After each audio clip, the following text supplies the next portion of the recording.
our next speaker, Eske Willerslev from the University of Copenhagen, will talk about human migration amongst early humans. We got a nice introduction to this topic last night from Carl Zimmer, and I'll leave it to Eske to bring us up to date. Okay, thank you very much for inviting me. So I've called this talk Ancient Human Genomics, and we will eventually get there, but I would like to take the opportunity to give you an impression of how ancient DNA can actually be used as a quite powerful tool to address questions in everything from paleontology to ecology and archaeology. So one thing that my group has been very interested in is what we call the late quaternary megafauna extinctions. So if you go back 10, 12,000 years in time, you would see an environment both in the Americas, in Asia, and in Europe that was very different from the environment today. And one of the things that made it very different was at that time you had a huge diversity of big-bodied mammals, what we call megafauna. And for unknown reasons, the majority of these megafauna animals died out, presumably around the time of the last ice age. I mean, we're talking about really a mass extinction. I mean, 2/3 of all the big-bodied mammals disappeared: woolly mammoth, woolly rhinoceros, giant deer, etc., etc. And of course, people have been puzzled by what caused this mass extinction. Some people have argued, well, it was due to humans. We know that humans left Africa some 60,000 years ago, spread northwards, and according to this theory, they met these animals that had never seen humans before, so the humans basically killed them one by one. And this happened presumably very fast in a blitzkrieg-like manner within 1,000 years of first human contact. Other people says, well, it's impossible that humans could cause such a mass extinction. At that time, they had only a primitive technology and was few in numbers. They believe it was due to climatic changes. We know that in the end of the last ice age, the climate became warmer and more humid, and that, according to this theory, it basically caused a collapse of the ecosystem, changes in vegetation, etc., and a collapse in the herbivores and then the carnivores. Finally, somebody have also argued that it was due to a extraterrestrial impact hitting North America around 12,900 years ago. And last year we completed, I would say, the biggest study, at least genetically speaking, trying to address what actually happened during this mass extinction. So we collected bones from the previous occupation ranges of 6 mammals, 3 that went extinct, 3 that survived. So it was woolly mammoth, woolly rhino, horse, bison, reindeer, and muskox.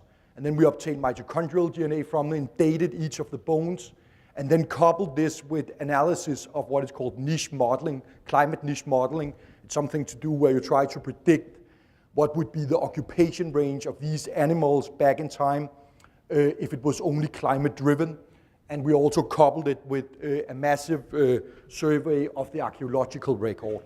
And basically we see a number of very interesting things. First of all, we see that climate definitely seems to play a major role in shaping, you can say, the demography and changes in population size of all these animals.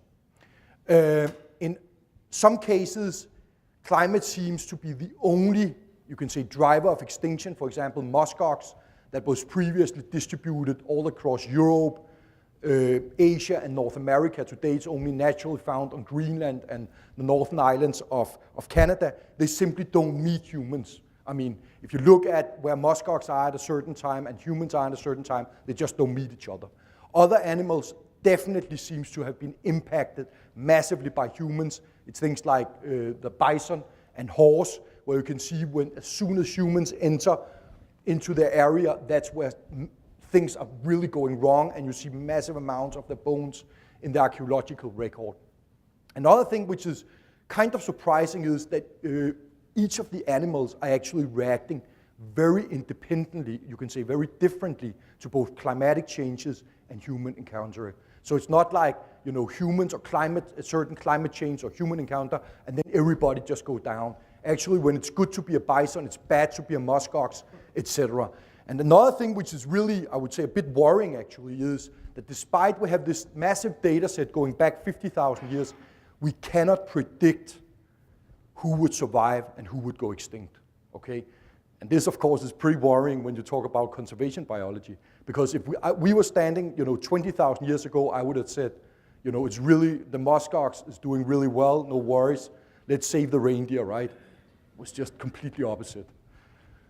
Another thing that we are doing in my lab is we are reconstructing paleo environments by obtaining DNA directly from sediments. So it was a discovery we did back in 2003 that actually in sediments, in dirt, so to speak, of a certain age, you have the DNA of the plants and also the animals that were actually living in that area at this time. So for example, in Siberia, if you take a piece of dirt that is 20,000 years old and you only need, a size of a cubic of sugar, you can actually get the DNA from numerous plants like herbs, grasses, sedges, etc. And also from a variety of animals, everything from woolly mammoth, bison, reindeer to small animals like lemming and hare. And of course, when we did this discovery, it was actually really, you can say, it was really important because for the first time, you had the possibility to reconstruct what animals and plants were living in a certain area back in time, even without any macrofossils. So without pollen grains or without any bones, there's still DNA in the environment, and it's actually working not only on frozen sediments, but also at warmer latitudes. And today we have a better idea of what's going on. It seems like for the animals, it's mainly feces and urine that are producing, so to speak, the source of the DNA. And for plants, it's mainly these fine rootlets, less than 2 millimeter in diameter, that makes up huge biomass underneath ground. And it seems like the cells are quite quickly lysed when they get into the sediments. And because the DNA is electrically charged, it will actually bind to some of the sediment particles, the stuff that is surviving that are not eaten by bacteria. And that will reduce the rate of degradation.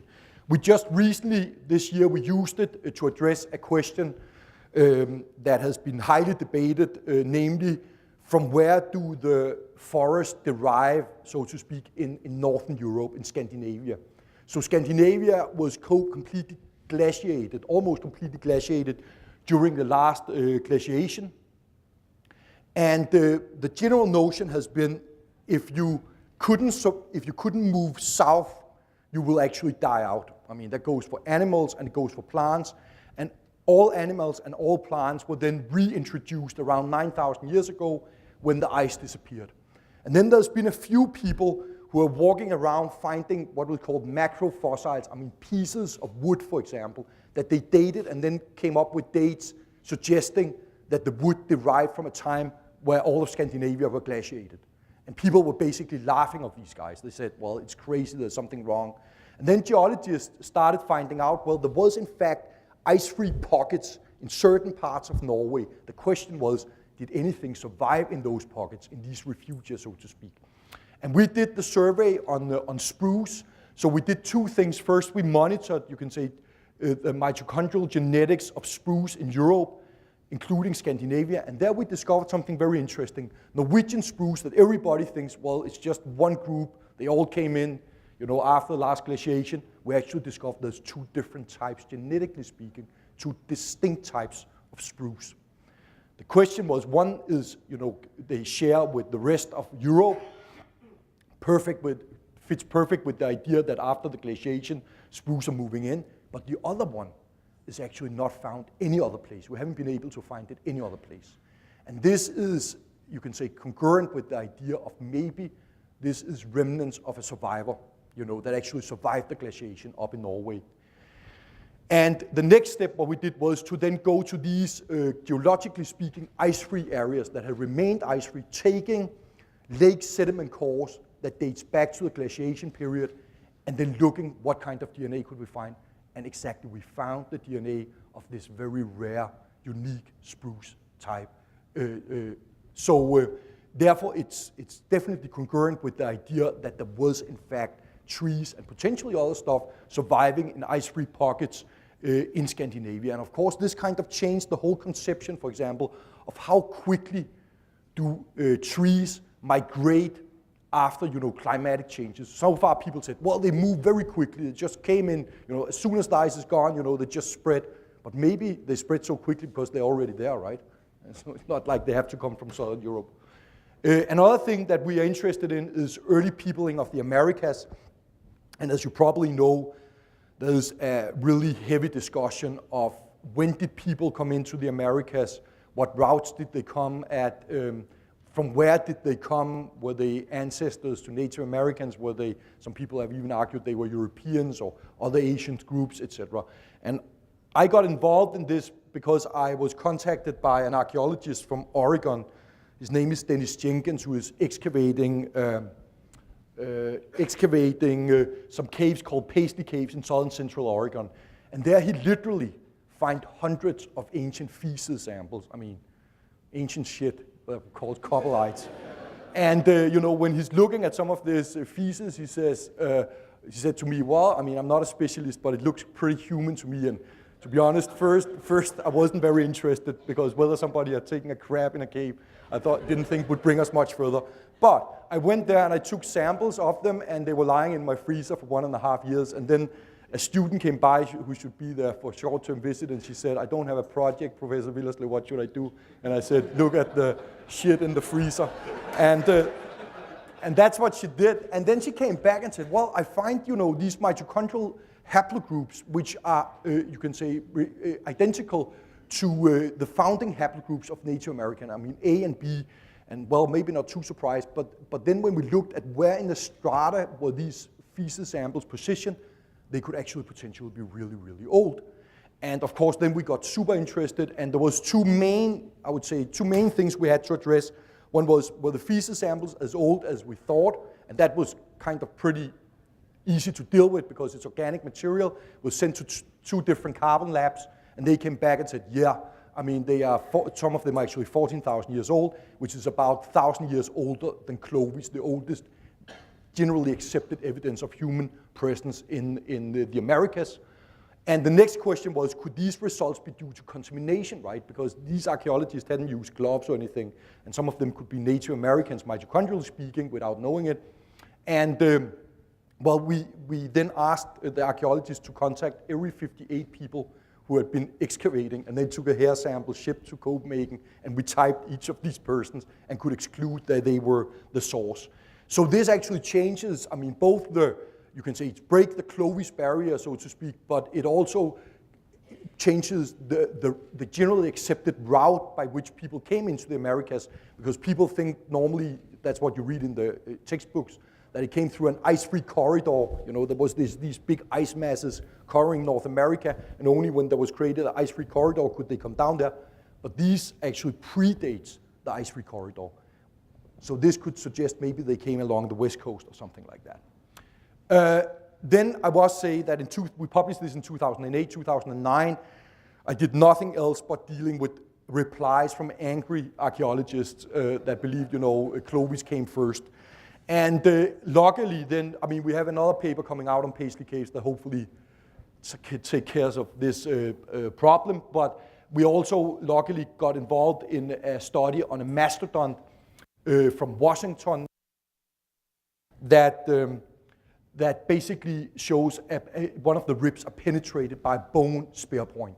And when you date that rib, it comes out exactly as the same as the Paisley Caves, basically 1,000 years before Clovis. So I think that debate is almost done now. Maybe some of the archaeologists wouldn't agree with me. But anyways, we went into genomics, ancient genomics in 2008, where we decided to address another controversy, namely, from where did the people who were first entering the Arctic, the high Arctic regions, from where did they actually come? Are they ancestors to present-day Inuits, Eskimos? Are they Native Americans, or are they something completely different? And this is something that has been really debated. There you find evidence of human presence in the Arctic about 5,500 years ago, but you find almost no human remains. But luckily, somebody actually digged out a piece of hair from a place in Greenland belonging to these first humans. And back in 2008, using 454 technology, we sequenced the first ancient human mitochondrial DNA. We could see that the mitochondrial genome was actually different, quite distinct from present-day Inuits. But of course, it's a single marker, right? And we don't know what would the composition of mitochondria among Inuits be back in time, 1,000 years ago. So it doesn't tell you much, except that it was interesting that it actually resembled quite a lot the mitochondria of the Aleutian Islands, the islands being positioned between Siberia and North America. And then in 2010, we decided, or in 2009, I decided to try to sequence the first ancient human genome. And we finished in 2010, and that was from the same hair. And I should mention that hair turned out to be a wonderful material to work with. I mean, the degradation of the DNA was massive. I mean, we were talking about an average size of 55 base pairs. But because hair is not porous like bone and teeth, it means that it doesn't become filled up with microbes over time. So it means all the contamination is basically sitting on the surface of the hair. So you just dip it into bleach, and then you get rid of the contamination. As you can see here from the pie, 84% of all the sequences we got out of the hair was actually from humans, right? And in comparison, for example, with the Neanderthal Genome Project, we're talking about that only 1%, approximately 1 or 2% of the DNA coming out was actually of, you can say, human-like origin. The rest was microbial.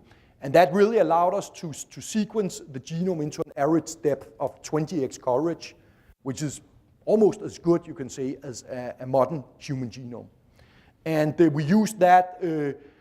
At that time, in 2010, there wasn't that many human genomes out there, actually, to comparison. So we generated, we used SNP chip data, and we also generated quite a lot of SNP chip data ourselves from both Inuits, Native Americans, various Siberian populations, etc. And what we could see was that this individual, this early Arctic inhabitant, didn't seem to be very closely related to neither Inuits or Native Americans.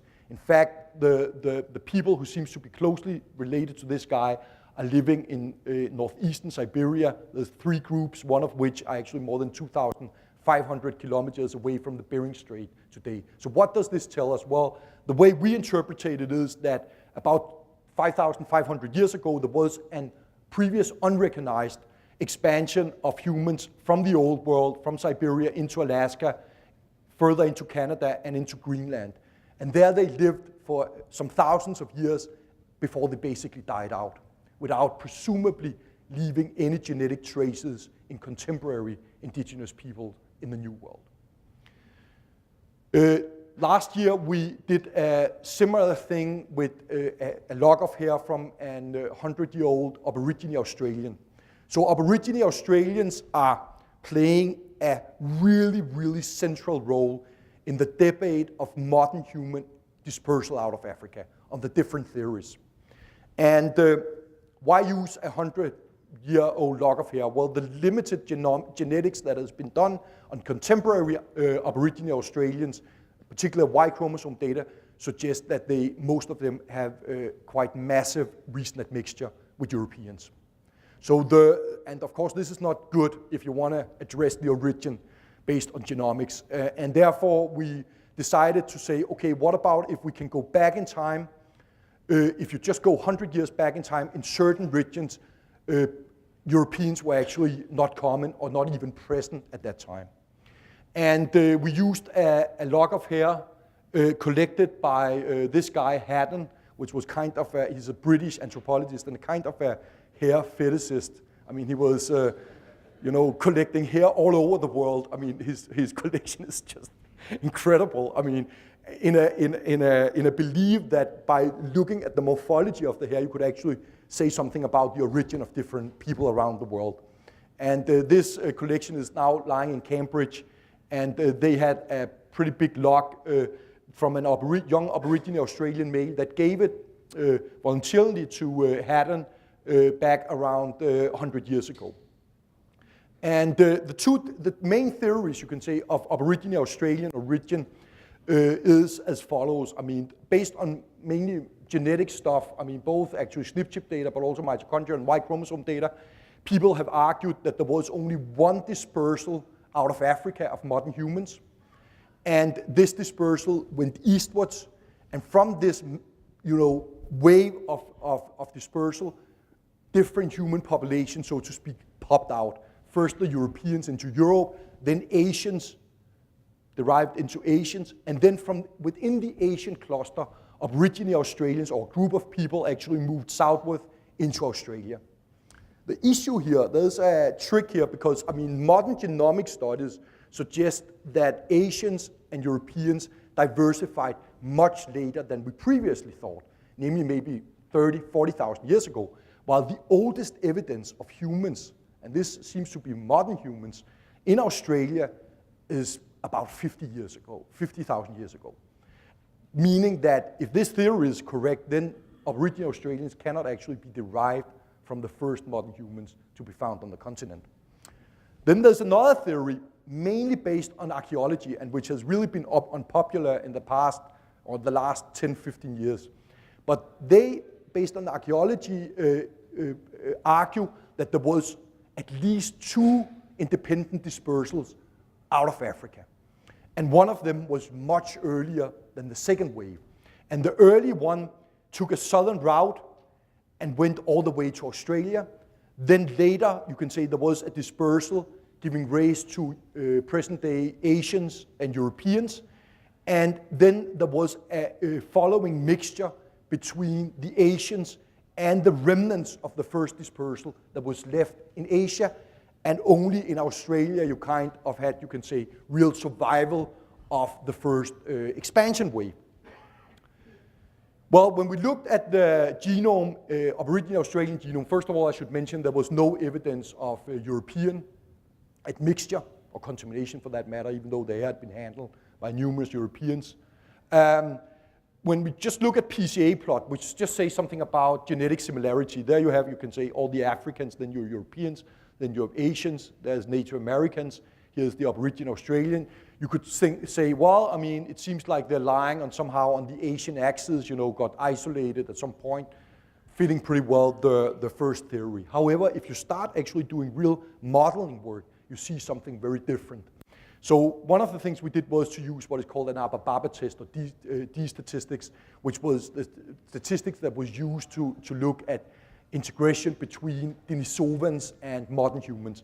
And what we found out, which is a bit worrying, I must say, is that this test is super, super sensitive to sequencing errors. I mean, tiny sequencing errors. But we get some information out of it. One is that you can say Asians are closer basically to Europeans than they are to Aboriginal Australians. But at the same time, Aboriginal Australians are closer to Asians than they are to Europeans. In other words, if those 2 theories are correct, there has to have been gene flow, either between, for the first theory, between Asians and Europeans, or for the second theory, between Asians and Aboriginal Australians, actually as the second theory predicts.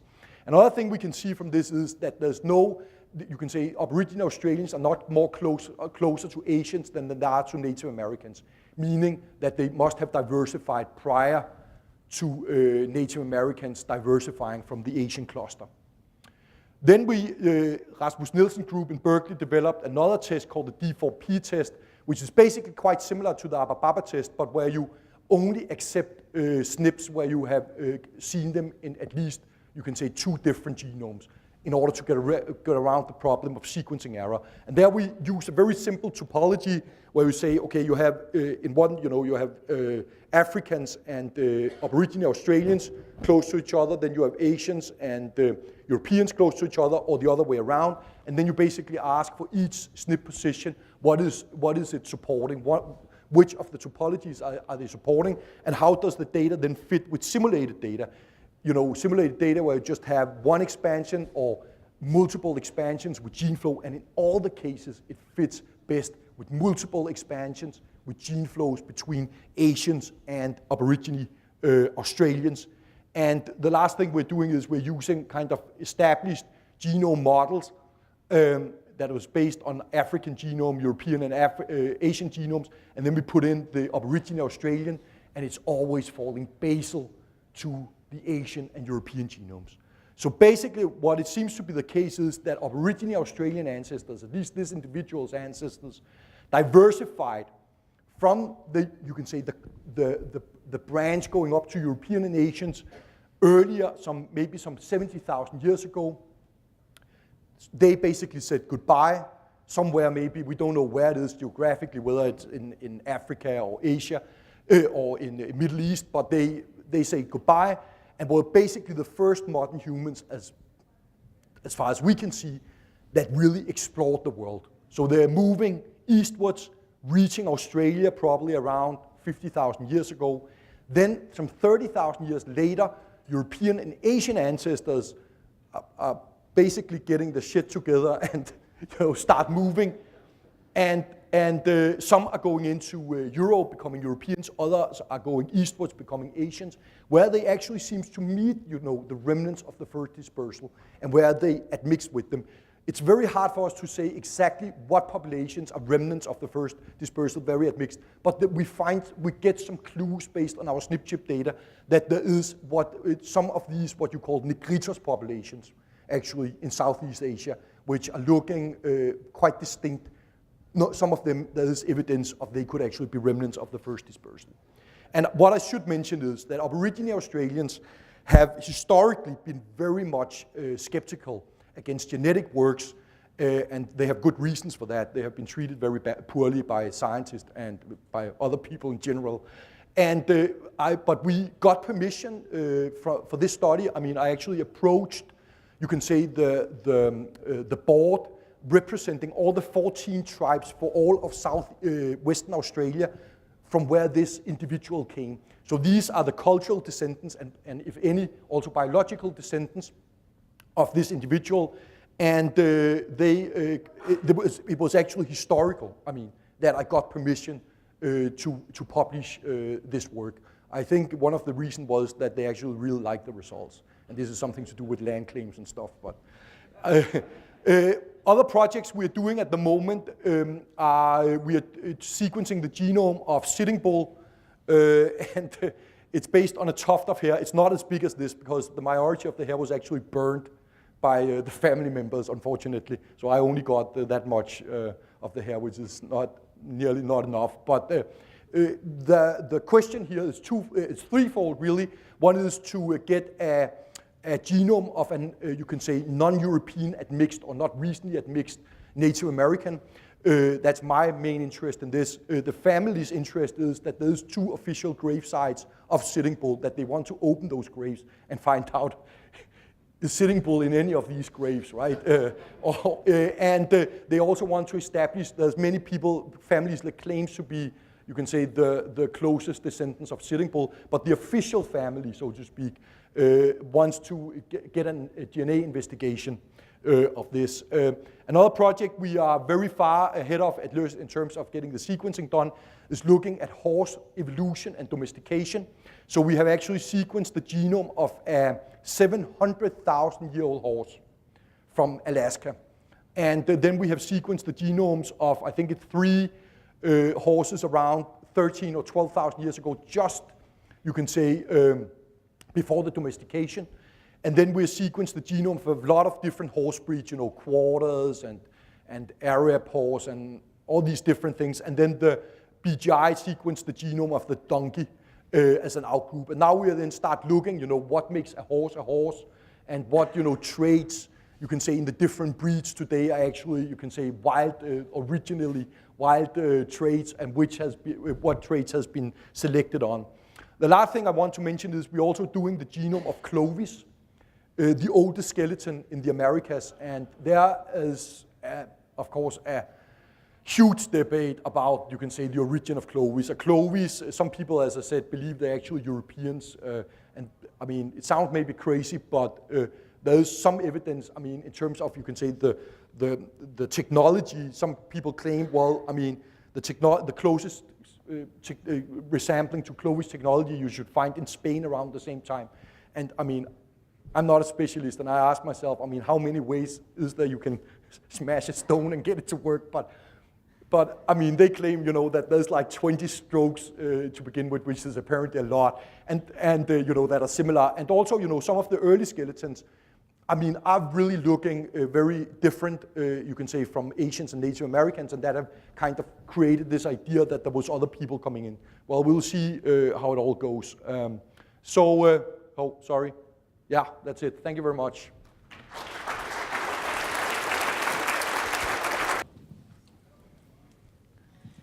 I was just wondering about the spruce populations. The one that was indigenous and more rare, do you think it's competing very well in modern day, or is it on its way to dying out? No, it's actually a very good question, and I mean, it doesn't seem to be competing very well because it's not as abundant, so to speak, as the other type. But what, of course, will be very interesting from an economical perspective is to look at what is the difference between the two, right? Because the evolutionary history, if we are correct, then the evolutionary history is actually over quite a long time very distinct between the two. So it could be, let's say, that they are growing slower, but the wood is much harder. And until now, people have just looked at, oh, it's just in the, you know, variation within the population, right, of everybody being the same. But now, with a very simple test, you can actually go and distinguish the two from each other. So there's one. Yeah, also on the spruce one, are you doing follow-up with the soil samples like you were describing to look at the other flora and fauna that might be relic there? Yeah, I mean, there's, I would say personally, I'm moving more into, other stuff, but I mean, some of the people involved are looking into, you know, can you find animals, can you find other kind of plants? We also, in this paper, we also described other plants we found, I mean, I think that you have to start completely revise the idea of where do animal comes from. I mean, there's been cases before, for example, with lemmings, where modern lemming population genetics, it just didn't make sense, right? Unless you had something surviving in refugia, for example, in Greenland during the last glaciation. But people haven't been able to establish it before. And this, you can say, is the first step. And of course, now I'm sure people will start looking in all kinds of sediments around, you know, for stuff. All right, let's thank Eske. Okay, thank you.